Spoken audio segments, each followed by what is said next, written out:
नमस्कार मैत्रिणींनो, तर आज आहे ना माझी मुलगी तुम्हाला बिटाची कोशिंबीर कशा पद्धतीनं करतात त्याची छान अशी रेसिपी सांगणार आहे।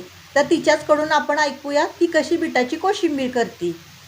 तर आपण एक बीट उकडून घेतलेला आहे 4 शिट्ट्या काढून आणि तो असा खिसून घेतलेला आहे। तर तुम्ही बघू शकता असं मी ते खिसून घेतलेलं आहे बीट उकडून।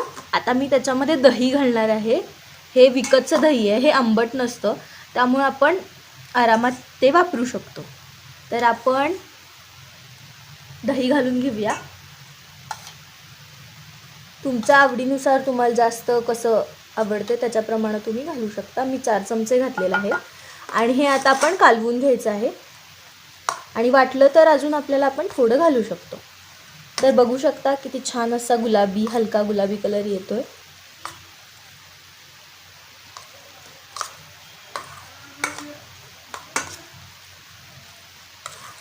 तर बघू शकता, तर हे आता तयार झालेलं आहे।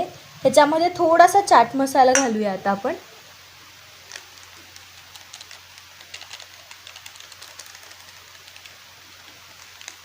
आता त्याच्यामध्ये मी थोडंसं काळं मीठ घालणार आहे।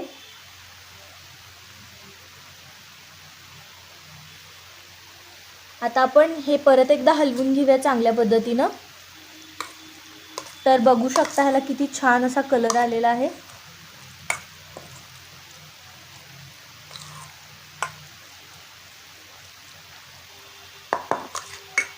आता आपण ह्याला फोडणी देऊया। फोडणीसाठी साहित्य मी घेतलेलं आहे, इथं शेंगदाणे घेतलेले आहेत, कढीपत्ता घेतलेला आहे, कोथिंबीर चिरून धुवून आणि चिरून घेतलेली आहे, 2 मिरच्या चिरून घेतलेल्या आहेत, छोट्या आहेत। तुम्हाला जर जास्त तिखट आवडत असेल तर तुम्ही 3 ते 4 घेऊ शकता।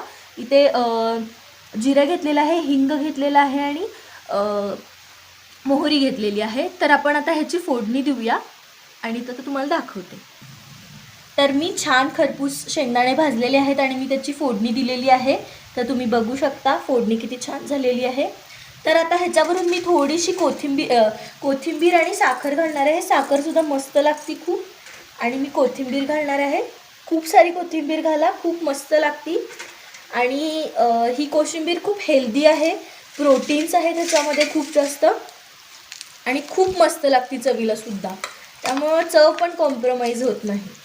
तर तुम्ही बघू शकता एक नंबर रेसिपी आहे ही, तुम्ही नक्की ट्राय करून बघा आणि तुम्हाला आवडली तर नक्की सांगा।